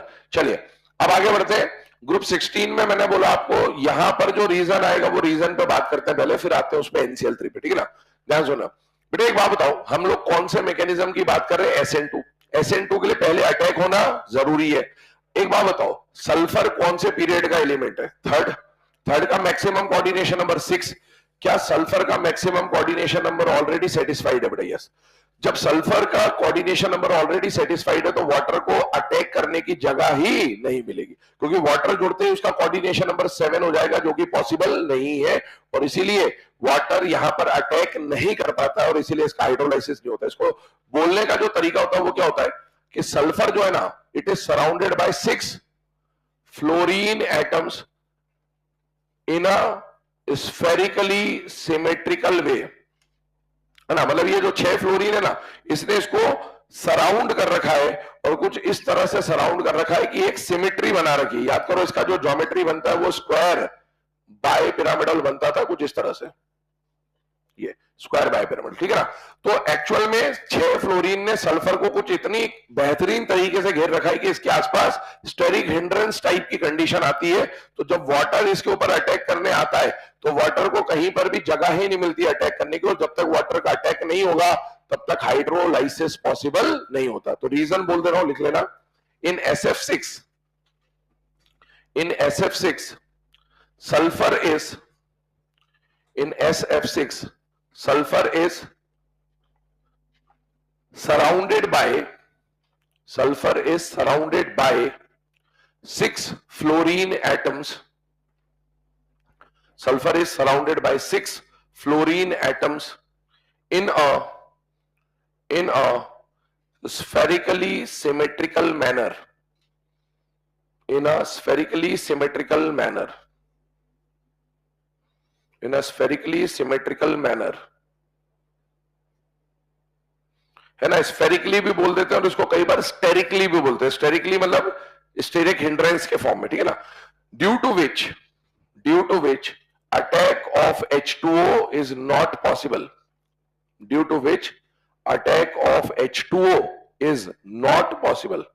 Due to which attack of H2O is not possible. तो इस वजह से इसका हाइड्रोलाइसिस पॉसिबल नहीं हो पाता है। अब आइए इधर, ये जो पहला वाला केस है NCl3, इसके ऊपर आते हैं। मैंने बोला NCl3 पूरे हाइड्रोलाइसिस का एक डिफरेंट केस है। क्यों डिफरेंट केस है उसकी कहानी समझा रहा हूं बेटा। नाइट्रोजन और क्लोरीन, ध्यान सुनना, NCl3 की अगर हम बात करें तो नाइट्रोजन और क्लोरीन पे किस पे प्लस मानना है किस पे माइनस मानना है, ये एक दिक्कत वाली बात है। कायदे की बात करूं अगर मैं, तो नाइट्रोजन और क्लोरीन में से chlorine is slightly more electronegative. जैसे अपन ने पीएच पे कल बोला था कि फास्फोरस स्लाइटली मोर इलेक्ट्रोनेगेटिव होता है, वैसे नकल में क्लोरीन स्लाइटली मोर इलेक्ट्रोनेगेटिव होता है, पर इसके ईएन का डिफरेंस ज्यादा नहीं है ना। तो ध्यान सुनना, अगर मैं Cl को इलेक्ट्रोनेगेटिव मानूंगा तो इस पे डेल माइनस आएगा और इस पे डेल प्लस आएगा। अगर इस पे डेल माइनस और डेल प्लस आएगा तो मुझे बताना, यहां पर ध्यान सुनना, अगर ऐसा हुआ तो मुझे बताओ नाइट्रोजन पे कितना चार्ज आ रहा होगा। 3 Cl जुड़े हुए NCl3, तो एक Cl पे -1 है, दूसरे Cl पे -1 है, तीसरे Cl पे -1 है, तो नाइट्रोजन पे क्या होगा +3। और जब वाटर अटैक करने आएगा तो वाटर को आपने तोड़ा H+ और OH- में, बेटा नेगेटिव वाला पॉजिटिव पे अटैक करेगा और पॉजिटिव वाला नेगेटिव पे अटैक करेगा। अगर OH को N पे अटैक करना है तो नाइट्रोजन के पास SN2 के लिए डब्बा खाली होना चाहिए। मुझे बताइए NCl3 में क्या नाइट्रोजन के पास कोई डब्बा खाली है? नहीं, चारों केस भरे हुए हैं, चारों डब्बे भरे, 3 बॉन्ड से और 1 लोन पेयर से, मतलब ये अटैक इसके ऊपर हो ही नहीं। अगर ऐसा होता तो इसका हाइड्रोलाइसिस नहीं होता, जबकि इसका हाइड्रोलाइसिस होता है। तो अगली कंडीशन सुनिए, क्योंकि नकल इनका ईएन लगभग ऐसा है तो बेटा इसके ऊपर 2 डाइपोल डेवलप होते हैं। पहला डाइपोल तो ऐसा बन सकता है, दूसरा ड्यू टू सिमिलर ईएन कई बार इस पे माइनस और कई बार इस पे प्लस आएगा। ये कैसे आएगा उसकी कहानी बता देता हूं आपको। जब आपने नाइट्रोजन की ईएन कम और क्लोरीन की ईएन ज्यादा मानी तो बेटा इसके ऊपर माइनस आया, इसके ऊपर प्लस आया। क्या प्लस आते ही Z effective is directly proportional to positive oxidation state and Z effective is inversely proportional to negative oxidation state। क्योंकि इस पे प्लस आया तो इसका Z effective उस समय बढ़ गया और इस पे माइनस आया तो इसका Z effective कम हो गया। बेटा Z effective और EN भी डायरेक्टली प्रोपोर्शनल होते हैं, तो उस समय जब इस पे प्लस आएगा तो उस वजह से इसका EN बढ़ जाएगा और इसका EN कम हो जाएगा। क्योंकि इसका EN उस समय बढ़ जाएगा तो इसके ऊपर थोड़ी देर के लिए माइनस आ जाएगा और इसके ऊपर प्लस आ जाएगा। मतलब इस पे 2 डाइपोल डेवलप हो सकते हैं, एक तो ये वाला डाइपोल और एक ये वाला डाइपोल। ओरिजिनली ये डेवलप होता है but due two plus and minus थोड़ी देर के बाद EN चेंज होती है और EN चेंज होने की वजह से ऐसा डाइपोल आता है। अब जब ये डाइपोल आया तो ध्यान से सुनना, Cl पे बात चल रही थी, Cl पे डेल्टा प्लस लिया तो Cl पे +1 कितने नाइट्रोजन से जुड़े बेटा 3, तो इसके ऊपर कितना आएगा -3 और इसके पास क्या है बेटा एक लोन पेयर। अब अटैक करने कौन आ रहा है वाटर, वाटर का जो OH माइनस इस बार नेगेटिव वाला प्लस पे अटैक करेगा और प्लस वाला माइनस पे अटैक करेगा। क्या OH को जिस पे अटैक करना है उसके पास डब्बा खाली होना चाहिए, यस। क्या क्लोरीन के पास डब्बा खाली है, हाँ। अगर क्लोरीन पे डब्बा खाली है तो क्लोरीन का क्या बन जाएगा हाइड्रो ऑक्साइड। क्लोरीन मेटल है या नॉन मेटल है, नॉन मेटल। नॉन मेटल के हाइड्रोक्साइड को क्या बोलते हैं ऑक्सी एसिड। क्लोरीन का कौन सा हाइड्रोक्साइड बनाना है +1 वाला हाइपोहेलस, तो यहां पर बनेगा HOCl, HOHC फॉर्मूला होता है, और हाइड्रोजन इस पे कितने अटैक करेंगे 3, क्या बन जाएगा NH3। इधर देखिएगा जब इसका हाइड्रोलाइसिस होगा तो अब मैं सेकंड वाले डाइपोल के हिसाब से लिख रहा हूं, इस पर -3 और इस पे +1, बेटा यहां पर आपको मिलेगा NH3 और साथ में क्या मिल जाएगा बेटा HOCl। तो ये प्रोडक्ट बनते हैं बेटा इसके। ये इकलौती ऐसी रिएक्शन आपको हाइड्रोलाइसिस की दिखेगी जहां पर वाटर ने साइड एटम क्लोरीन पर अटैक करा है, बाकी हर जगह सेंट्रल एटम पे ही प्लस आएगा तो उसी पर अटैक हो रहा होगा। तो वेरी डिफरेंट रिएक्शन।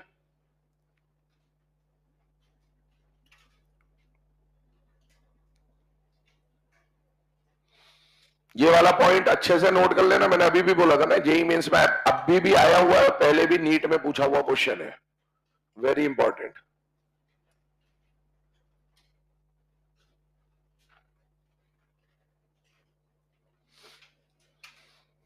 चलिए है ना, अब इसके आगे बढ़ते हैं, नेक्स्ट पॉइंट की तरफ मूव करते हैं। अभी तक हमने ग्रुप 16 तक की बात करी, आगे बढ़ते हैं ग्रुप 17 पर। ग्रुप 17 में एक टर्म आती है बेटा इंटर हेलोजन कंपाउंड्स, ठीक है। तो ये टर्म भी हम लोग समझ ले रहे हैं, हालांकि एनसीईआरटी से ये टेबल वेबल अब सिलेबस में नहीं है, लेकिन हाइड्रोलाइसिस कराते वक्त इसकी जरूरत पड़ेगी, और इनके हाइब्रिडाइजेशन शेप या ज्योमेट्री पूछी जा सकती है। याद करो क्या हमने टी शेप में एग्जांपल ClF3 लिया था बेटा, yes ClF3 halogen halogen IF7, तो ये वो बेसिकली एग्जांपल है जो आप हाइब्रिडाइजेशन में पढ़ते हैं। इंटर हेलोजन कंपाउंड का इंटर मतलब विद इन द मॉलिक्यूल या दो मॉलिक्यूल के बीच में, दो। अब यार दो मॉलिक्यूल नहीं होंगे, दो एटम होंगे। जब दो डिफरेंट हेलोजन एटम आपस में बॉन्ड बनाते हैं तो उस कंपाउंड को क्या बोलते हैं बेटा इंटर हेलोजन कंपाउंड। दो डिफरेंट एटम, ध्यान सुनना, F2 बोला तो F2 में भी हेलोजन हेलोजन का बॉन्ड है, लेकिन ये दो डिफरेंट नहीं है, तो इसे इंटर हेलोजन नहीं बोल सकते। लेकिन मैंने अगर ClF बोला तो क्या ये दो डिफरेंट हेलोजन ने आपस में बॉन्ड बनाए हैं बेटा, यस, तो इसे क्या बोला जाएगा इंटर हेलोजन। दूसरी बात ध्यान सुनना, क्या हेलोजन की कोवेलेंसी 1, 3, 5 और 7 हो सकती है, यस। और हेलोजन के साथ हेलोजन का ही बॉन्ड बनवा रहे हो बेटा, X भी एक हेलोजन है और X डैश भी एक हेलोजन है। जो X है उसे हम मान रहे होंगे बेटा सेंट्रल एटम, और जो X डैश है उसको हम रिप्रेजेंट कर रहे हैं एज अ साइड एटम। लिखने का तरीका अलग अलग हो सकता है, कई जगहों पर ये XY, XY3, XY5, XY7, कई जगहों पर AB, AB3, AB5, AB7, वो रिप्रेजेंटेशन है, रिप्रेजेंटेशन कुछ भी हो सकता है। मैंने सेंट्रल एटम को X मान लिया और साइड एटम को X डैश मान लिया, क्योंकि हेलोजन को जनरली X से रिप्रेजेंट करते हैं। सेंट्रल एटम उसे मानना है जिसका साइज ज्यादा होगा, क्योंकि सेंट्रल एटम जितना बड़ा होगा और साइड एटम जितने छोटे होंगे स्टेरिक हिंड्रेंस के चांसेस उतने कम है। तो सेंट्रल एटम उसे मानना है जिसका साइज ज्यादा हो और साइड एटम उसे मानना है जिसका साइज कम हो। और बेटा साइज को अगर En से रिलेट करें तो साइज ज्यादा तो En कम, और साइज कम तो En ज्यादा। अगर किसी का En ज्यादा है तो उस पर नेगेटिव चार्ज आएगा, और किसी का En कम है तो उस पर पॉजिटिव चार्ज आएगा। मतलब सेंट्रल एटम पे पॉजिटिव चार्ज आ रहा होगा और साइड एटम पे नेगेटिव चार्ज आ रहा होगा। ध्यान से सुनना, अगर सेंट्रल एटम की कोवेलेंसी 1 हुई तो एक हेलोजन जुड़ जाएगा, that is X X dash.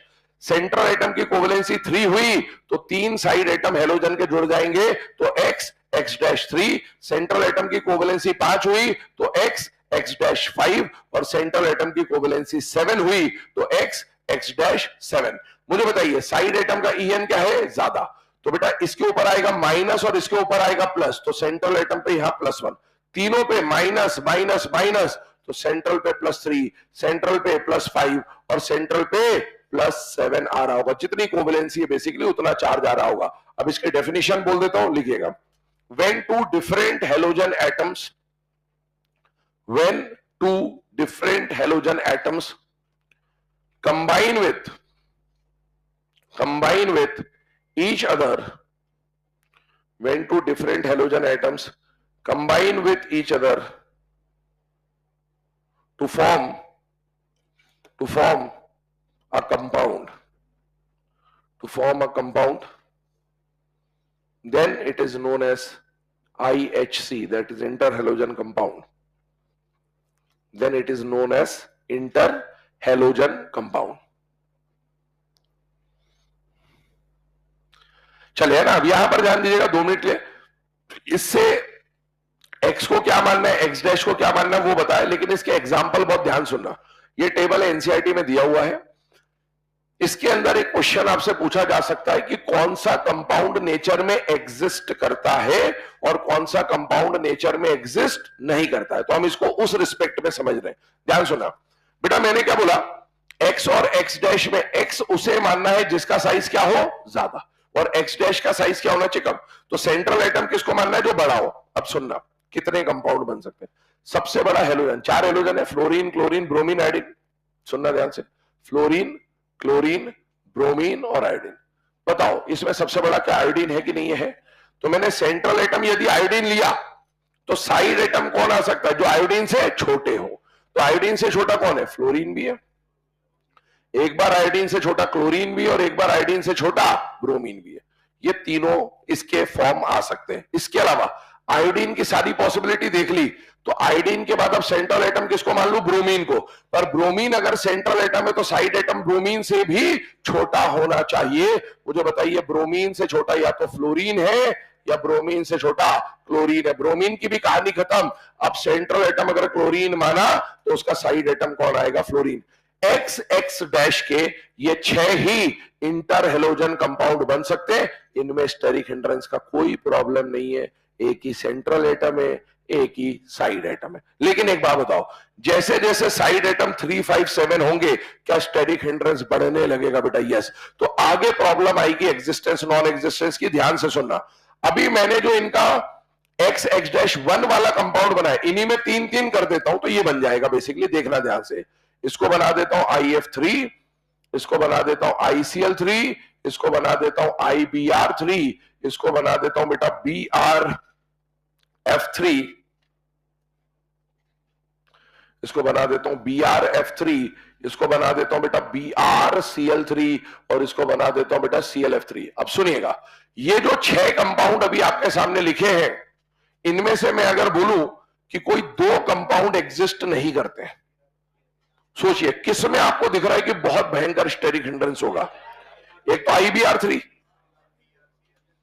और एक BrCl3, ये 2 एग्जिस्ट नहीं करेंगे ड्यू टू स्टेरिक हिंड्रेंस।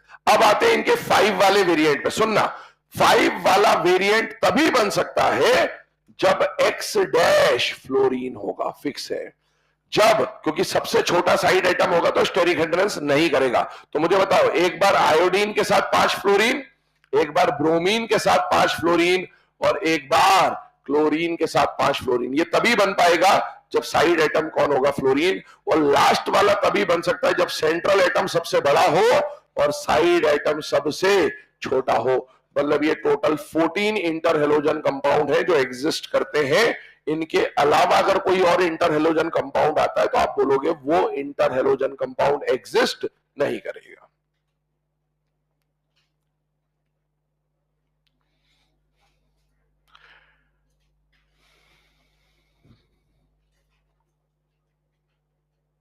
चलो यहां तक लिख लो, इसके आगे का डिस्कशन कल करेंगे, है ना।